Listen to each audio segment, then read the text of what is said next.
throws. He lays out and makes the catch.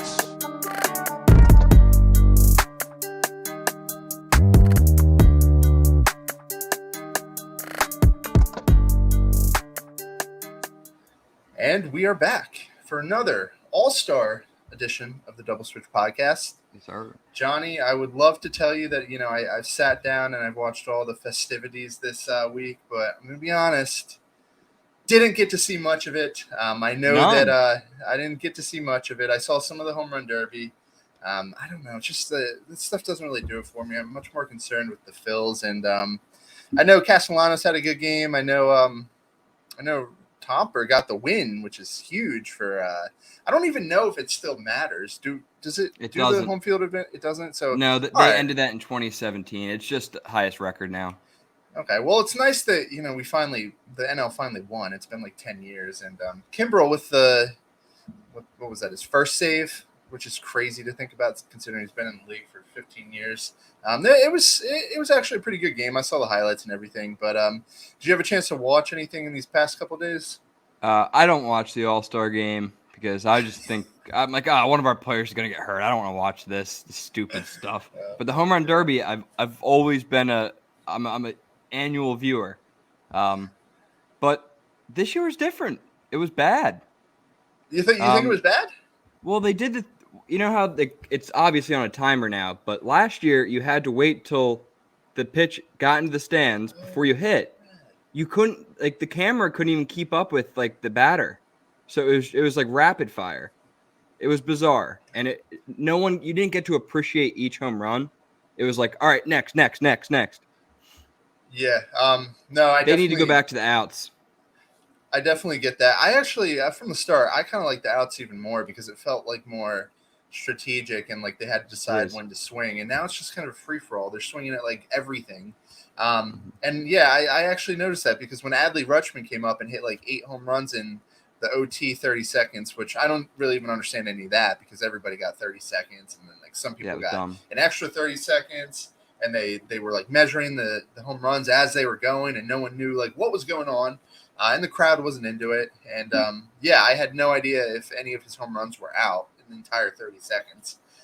No, that's no one should like make a huge deal out of it because like it's not the end of the world. But I definitely like the older format more. And the All-Star game, I never really was super into the All-Star game. It might sound lame, but it doesn't do it for me. I honestly kind of like the break. I mean, I kind of get why the players want to just relax and recoup over this week because it's a long season. Go sit on a beach somewhere like everyone else.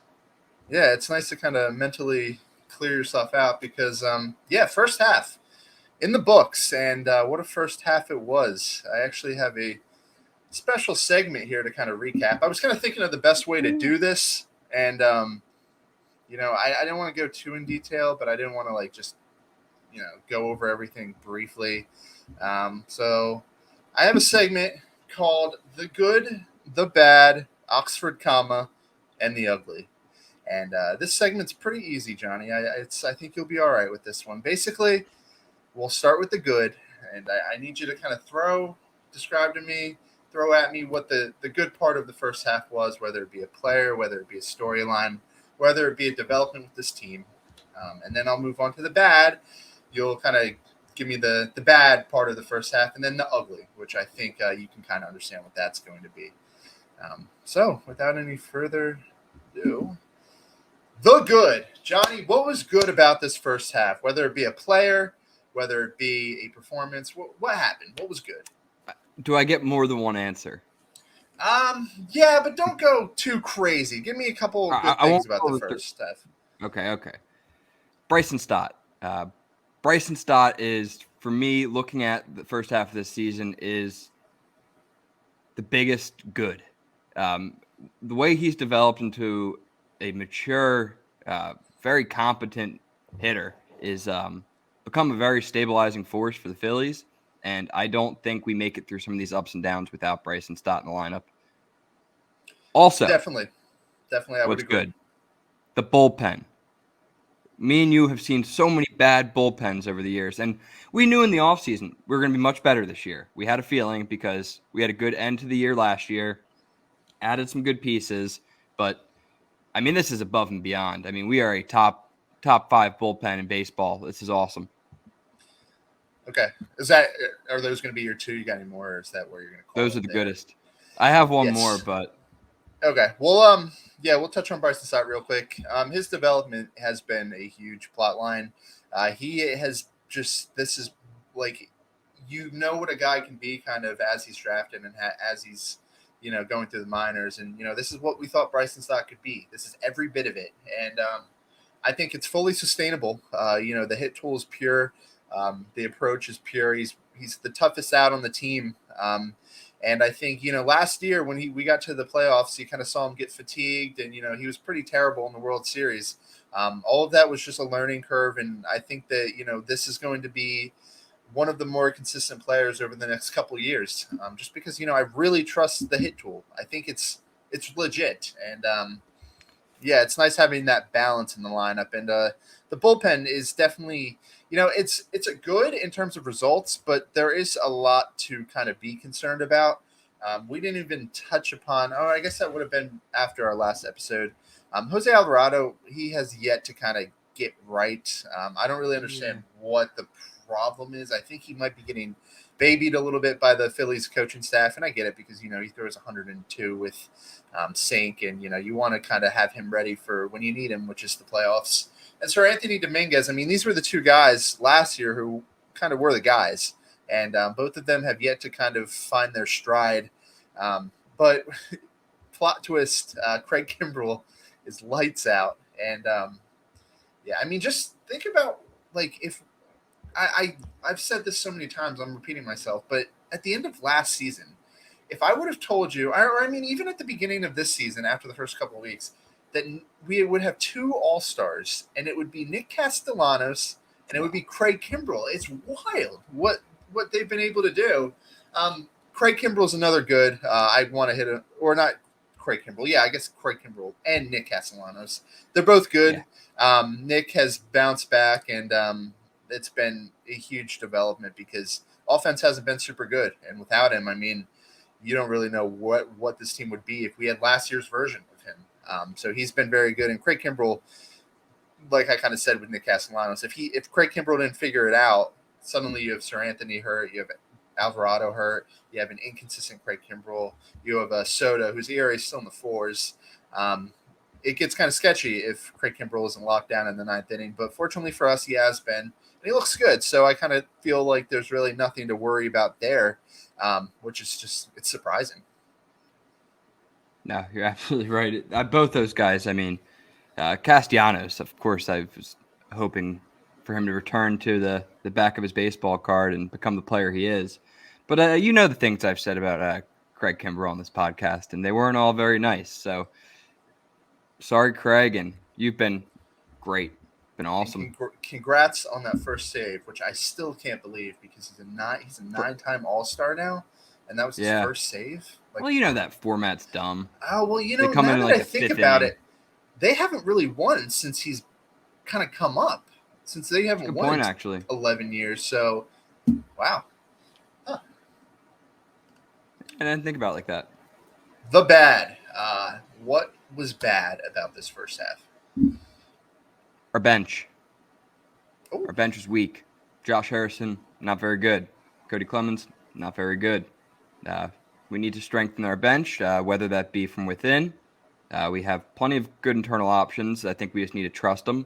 I think a lot of people are talking about it right now with Josh Harrison hitting the injured list, but Weston Wilson, Scott Kingery, both phenomenal options.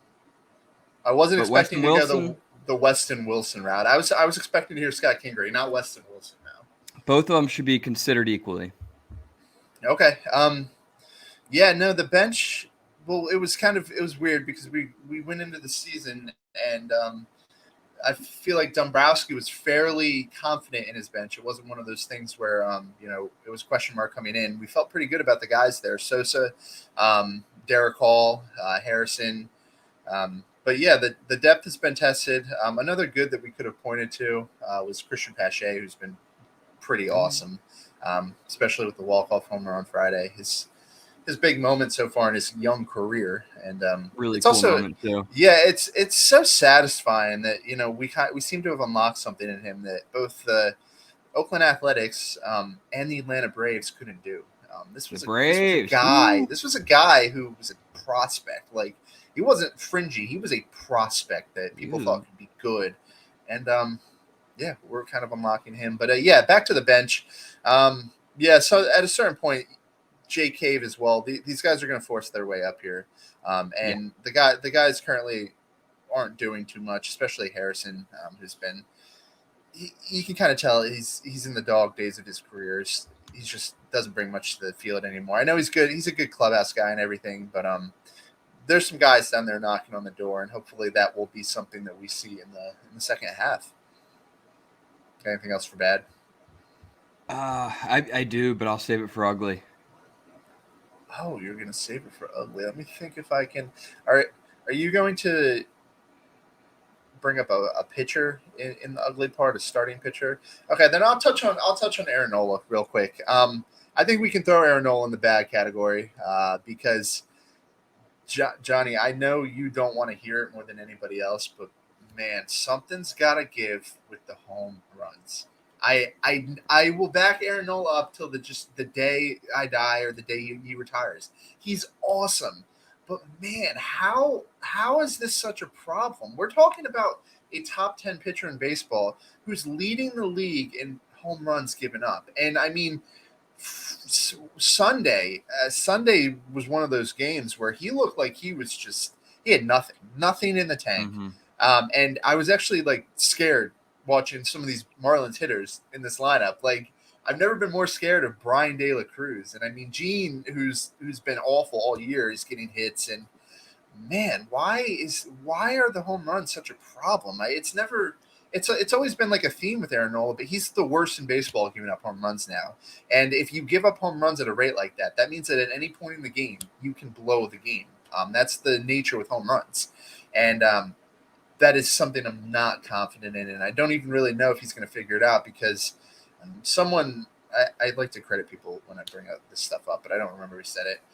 When he gives up home runs in the past years, he could kind of settle himself, take a moment to regather. Um, now Now he he can. can't do that. Now he has to get up there and pitch again, whether he's mentally and physically prepared to. And it spirals out of control. And ultimately, he's going to still throw up those games that remind us that he's Aaron Nola. But man, keep the ball on the ground. Just keep it on the ground. Low in the zone. Yeah, no, it'd be great. That'd be really great and all. If you could just throw 12 strikeouts and then never let up a home run, but he's not God. I mean, he's a top end number 2 type pitcher, and he'll probably make adjustments. I mean, they'll probably look at it over the break or when he gets back, and they'll be like, "Hey, man, like your pitch path for these certain 2 pitches, you're leaking over the plate a lot. You tend to have bad misses on these certain pitches, and hopefully they nip it in the butt." And I mean, 70% of the time he looks great. I mean, so just maybe turn that 30 bad into 10% bad, and we got to stop whining because it's what we got for the rest of the season. I'm so damn tired of talking about it. We've Yeah, been talking about it too much. it's worth noting too that Aaron Nola gets like 90% of the blame for the pitching issues, but his ERA is like 4.3 and Zach Wheeler's is like 4.1. So it's not as bad as people make it sound. But we'll move on. The ugly. What do you got? Kyle Schwarber in left field. It has to end pretty much immediately. I really don't want to see him play left field at all in the second half. I know he'll have to, but minus 15 outs above average is believe that's a new first. 15? I believe that's a new 15? first half record. I don't think there's anyone else within 7 runs. It's as bad as it. It's as bad as it gets, and it's visibly awful. I'm convinced there's something wrong with his knee. He doesn't look right running either, and he had a little more giddy up last year. Something's off with him. I think it's more than just his defensive ability. I think it's physically, and I think it's making a difference on both sides. Yeah, that really stinks because ever since we got him back in the leadoff spot, the team's been really good. So he probably kind of feels like he needs to be out there. And the only way he can get in the lineup is if he's in left field because Bryce is just clogging up the DH spot. And, you know, Bryce is probably kind of thinking that, you know, he needs to get out of the way.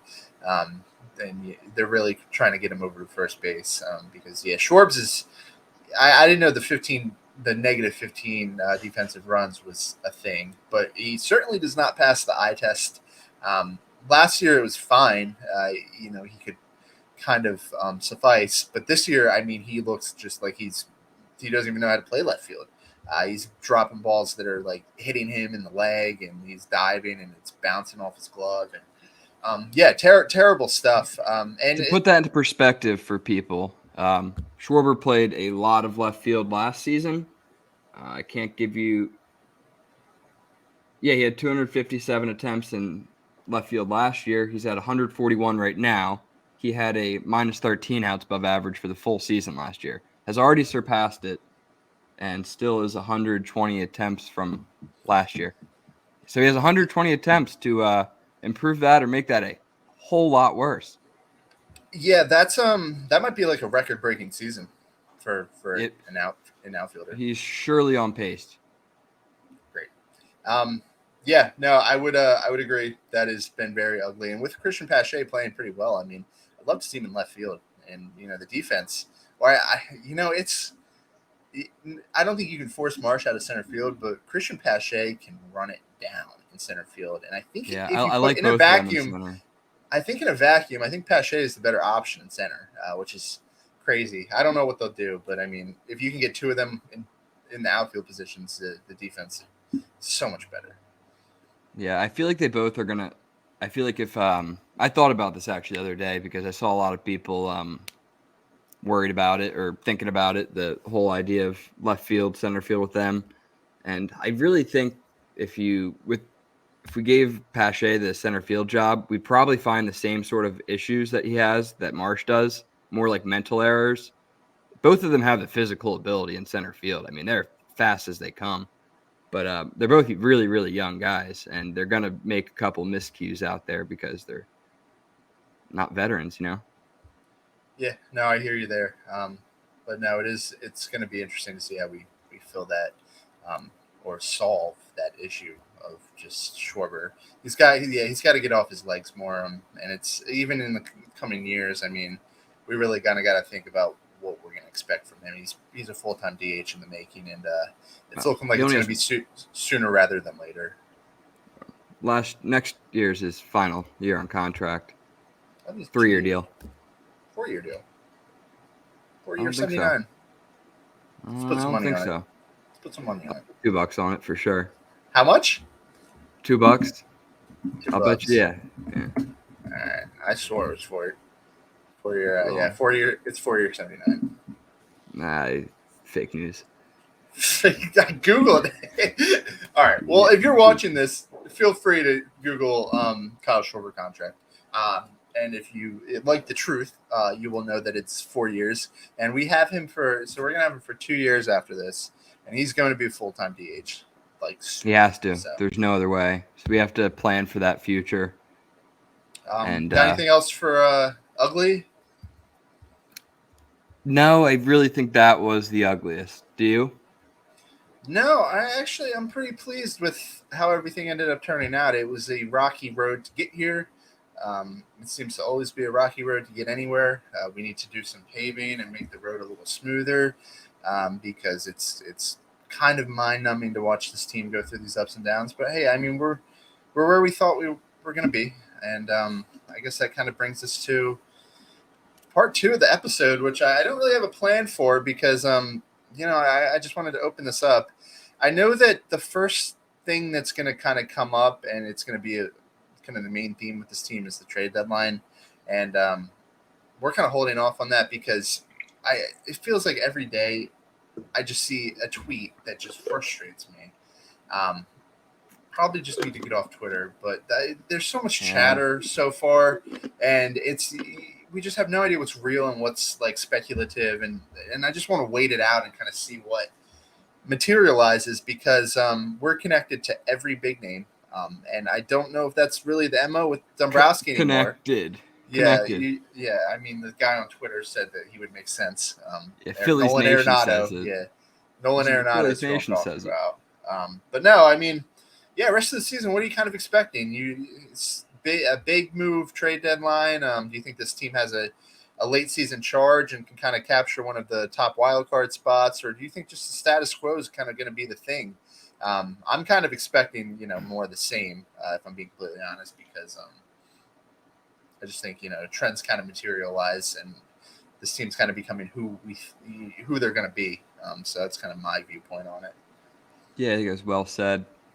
I kind of sticking to my guns when we were talking about this 2 episodes ago. I really don't think it's necessary to make a big move this deadline. I think any big move we make would be kind of financially irresponsible for the future of this team. And I think maybe a depth starter or a depth bat that we would not have to give up a top 10 prospect for. Sure. Like a Jordan Montgomery or like a James Paxton. I don't want to get into details right now, but like someone like that who wouldn't take a top 10 prospect. Yeah, I'm all ears. But we have a good lineup and we have good options in Lehigh Valley, and we have some pitchers in Reading that probably could just come up to the bigs now, but we're being really slow with 26-year-old college pitchers. Yeah, we have. I just thought of all this. We have so much more to talk about this episode.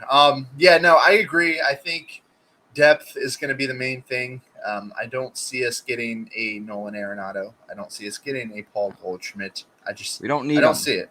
I just don't see it. I don't see a world where that happens. I'd be pretty shocked if we were to do that. I think, depth pieces that don't cost top 10, top 15 prospect, just, we throw some lottery ticket at a team and they give us, a rental. Kind of like if you kind of think of like Noah the Syndergaard trade, I'm hoping something better than that, obviously, but that kind of trade. And yeah, like you said, I mean, there's depth here. It's not like the seasons have passed where we don't have any help internally. That has been a thing over the past couple of years. That's why we did those trades. We didn't have anybody to come up and provide support, but there's guys in our system raking right now. Scott Kingery you got to give him a look before the contract runs out. I think at the very least he deserves that, and he's, with the way he's performed this year and his versatility, you got to give him a look at some point. Weston Wilson, I mean, what else can the guy do? He plays first base. He's been there. Yeah. Third base, and second base. And Jay Cave, I mean, has there been a guy who's been like the lack of justice for Jay Cave is brutal, because it just shows you how unfair baseball is. He's raked ever since he went down there, and there's just nothing we can do. It's because his hair is gray, and they discriminate on based on age in baseball. It's ageism to keep Jay Cave crushing in the minors, but I mean, I hear the qualms about the offense. I hear the people complaining about that, and I hear the issues with the pitching staff. But if you're expecting a big move, I think you're going to be disappointed. I am very curious to see some of these teams kind of I just want to watch the trade deadline, because we're going to have teams selling, some teams with some talent selling, the White Sox, Cardinals. And I think there's going to be big names moved. I just don't think it's going to be coming to us. So kind of sit tight for the trade deadline. We'll have the trade deadline preview soon, which is probably going to be underwhelming for all the people. Right now, it's a lot of speculation. We like to wait till the stove gets a little bit hotter. This is fake heat. People are trying to make exciting rumors that just are a bunch of malarkey. Yeah, people love the clicks, the eye candy tweets and stuff, but we're not going to fall for those. We'll give you guys something. We like the truth here. We don't clickbait you here at the Double Switch. We'll give it to you whether you really want to hear it or not. But let's go back to what you said a couple minutes ago. I didn't even mention it, but Andrew Painter had kind of a Tommy John scare. I've noticed that no one knows what's ever going on with the Phils and their injuries. Impossible to ever get a read on anything. Apparently, he had elbow pain, similar to the pain that he had in the spring. It was sore again. And this is after giving him the long break. And this is a 20-year-old that throws 100 and whose elbow, whose ulnar collateral ligament is not feeling good, which is very, very bad. And I know I texted you, and Wow. when I You texted saw you, I thought, we'll get to that in a sec. I thought that when I texted you, I thought that Tommy John was going to be the outcome. But we received kind of an update that he's fine and he's better than he was before.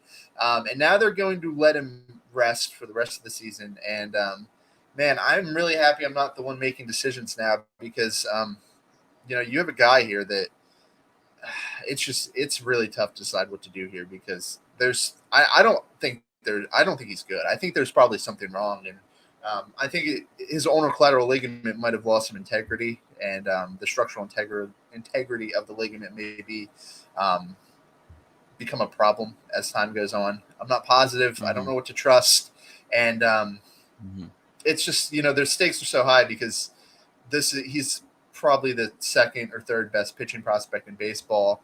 He has all the tools to become an ace, and when you're talking an ace, there's millions and hundreds of millions of dollars on the line, and it's really tough. But we're not going to see him this year, and the question kind of becomes, when do we see Andrew Painter, and what does this kind of play out to how does this play out?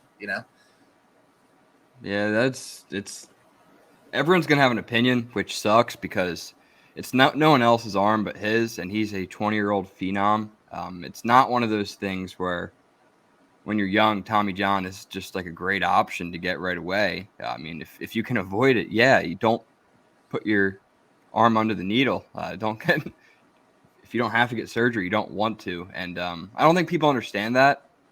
I don't think people see it as a Phillies fan. They're like, he needs to be out in the field as soon as we can possibly have him, and surgery now would do that.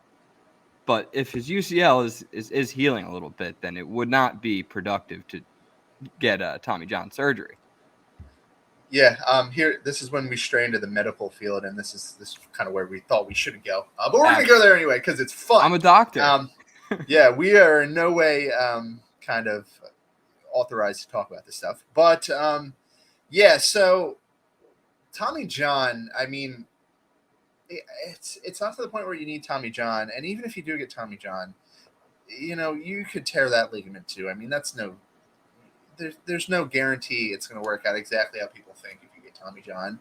And he may very well not be the same pitcher when he comes back. I mean, he has something very special right now, and it's something they want to keep intact, and they want to keep this version of Andrew Painter as is, which is why they're going to let him rest and kind of recover. I know that so there's a sleeve that you get, and I don't think anybody on the Phillies has it, but I know Drew Rasmussen has it of the Rays. He's getting that because he's had Tommy John twice, and this is his third compromised ligament. And he's getting the sleeve, which I think it's kind of what you think it is. Like imagine like an arm sleeve, but around the arm, and it holds the ligament together and provides support. That's kind of what I thought about, and I kind of wonder if that's been considered because that's not full Tommy John. That's kind of just juicing up the ligament so it's stronger and it's reinforced. I like that idea, and if I was a part of the decision-making process here, I'd throw that out there. I don't want Tommy John, and I don't want this situation where we're just waiting forever for this guy for his arm to feel good because, his arm might never feel good again. I mean, baseball is weird. You have pitchers who just deal with arm pain for 20 years, and it sucks just seeing a guy just sit and wait. And I mean, I don't know. It's an impossible situation. I don't have the answers. We don't know the answer. He doesn't know the answer right now. No fans know the answer. Just sit tight and wait for the offseason. We'll probably hear more. Yeah, so that's Painter. Mick Abel looked awesome in the Futures game. I did watch him pitch. He's gross. He has struggled a little bit with control in Double-A, but I mean the stuff plays, and he's just about there. McGarry, I know you're really on the Griff McGarry hype train. Not hype train. I just don't know why he's sitting in Double-A. When you get a chance, look up his stats because the progress he was making with walks, he's not shown it this year. And I wish I had a number for you. I could probably get one real quick, but the walks are a problem, and I just don't know if you can bring a guy up with the way he's been pitching lately. The stuff's gonna play, but he clearly needs like a change of scenery or something. He's just been sitting in Double-A being mediocre. yeah. So in Reading, he's walking 6.9 per nine, Johnny. 6.9, Yeah, I know. walks I've per seen nine. those numbers. Yeah, And they're I bad, mean, but that would I mean, be as an opener or something. I mean, it's just we drafted this guy and he's a college arm. I don't know. He throws hard. Maybe try him as a. I don't know. Honestly, he might not I be a part know. of the plan. Yeah, I hear you with I hear you with the stuff, but I mean, if I were to tell you that there's a pitcher in Double-A right now who has a his ERA is 3.86, which is pretty good. He's striking out a lot of people, but he's walking 7 per nine. My point. You wouldn't tell me Yeah, but you're that we missing the should call point. that guy up. You're What's your missing the point? point. What's The your point point? is, wouldn't it help the guy to be with big league pitchers, big league coaching, big league analytics departments? I mean, Jose Alvarado didn't figure it out here. He figured it out in AAA. He's not in AAA. He's in AA. Nothing goes good there. Yeah, well, I guess I mean I don't know, guys. I'm just frustrated with Griff McGarry in general. I guess if we were to compromise here, I don't want him in the majors yet, and you don't really want him in Double-A. I guess you could call him up to AAA and get him with more of a Statcast analytics-oriented team. But until he can throw strikes and get that walk rate under like 5, which would still be insane, he's not gonna have success in the majors because the stuff it could be the best stuff in the world, and if you get up here and you can't throw strikes, it doesn't matter. And you put pressure on him in a big league game against big league hitters, they'll figure it out. And maybe it makes diamonds. I don't know. Okay, great. Yeah, so Griff McGarry, I put him second in line. I think Mick Abel's ahead of him, and I don't even know if these guys are still being considered for this year. I honestly think they're 2024 things at this point. I don't like how slow we're moving them. I don't think it's necessary. I've just seen so many other teams do it differently. I like to trust because it seems like they've had a better past 3 years as far as player development and handling things the right way. But this one, I just don't understand. Like Abel, like his numbers, great. He's probably had like 2 bad outings this whole year. Yeah, everything else Abel's numbers weren't as good as I thought they were. His ERA is actually, yeah. I hear the stats about his games, and he's looked good, but his ERA is 4.75 too, and he's walking 5.2. So yeah, it's going to you're going to hear noise about these guys because they're high ranked prospects, but they're not. I don't think they're finished products yet, and I don't even know if we can count them at this point. You just can't. The control. I don't think the control is something you find in the majors. Yeah, it's honestly tough to tell because you look at a guy like Grayson Rodriguez who absolutely dominated minor leagues and then came up and had no idea what to do with himself in the majors. And then you see guys that get called up after having like a 6 ERA in the minors, and Bobby then they Miller. Yeah, great example right there. And then he just absolutely dominates big league batters. It just doesn't always make sense. And I think the Phillies have to think about that. That's a good point. Everything doesn't always correlate. Sometimes you just got to find out. No, that's a very fair point. And I mean, if they're your best option, they're your best option too. If Christopher Sanchez is pitching fine now, but if he wasn't pitching fine, then you kind of look around and Mick Abel might be the guy at that point. Yeah. But we don't really have to think about that yet because Sanchez has been good. And last point, first year player draft, Aiden Miller. I don't know about you, but I do know about the rest of the Phillies media and especially people within the organization. He fell to us because of his broken hamate bone that he had his senior year of high school. And we only got him at 27 because of that. He was a top 15 talent. I think Baseball America had him at 13, and he fell to us. And that's really good drafting there. It's really smart. It reminds me of when we were able to get Cole Hamels because he had the elbow injury when we drafted him. Yep. He's got the tools. I mean, some of the comps that I've been hearing, Josh Donaldson, Austin Riley, which the whole industry has to have a talk about that because it's absolutely ridiculous. You have these second round talents being compared to like Corbin Carroll. Not everybody has to have like an awesome comp. Like we can just start comping guys as what we actually think they're going to be. But if he does turn if he does turn into a big power hitting third baseman, which people seem to think he will, just a terrific pick. And the team's tendency to go younger recently, it's a Brian Barber strategy over the past 4 years. Crawford, Abel, Painter, and now we have Aiden Miller. We're going for high upside, really, really young players, high school players, prep players, who we think we can develop. Bad teams have to take the college talent that's, they had really good junior and senior years and they're pretty developed because they can't develop those players versus good teams can develop anybody. And we've eventually, we've turned into a team that can develop that talent. And it's nice to see, the days of us having to draft Adam Hastley 8th overall because we don't think we can we don't think we can improve anybody. Those days seem to be over. And it's working with these high school talents. I say we keep at it. Yeah, it's nice to have the luxury to not have to draft a guy that has to be in the outfield in like 2-3 years, or in on the big league team. As much as it is more waiting for us fans, but Aiden Miller's a beast. I got into some of his tape, and yeah, he's ahead of his age as far as how he swings a baseball bat with some aggression. So yeah, I'm excited to see how he translates, and I think it's a brilliant idea to draft a guy that's lives 25 minutes away from our complex. I think comfortability is big with baseball players. He's a Florida guy. We can go to the whole Spectrum complex, and get going early. And he could probably live at home.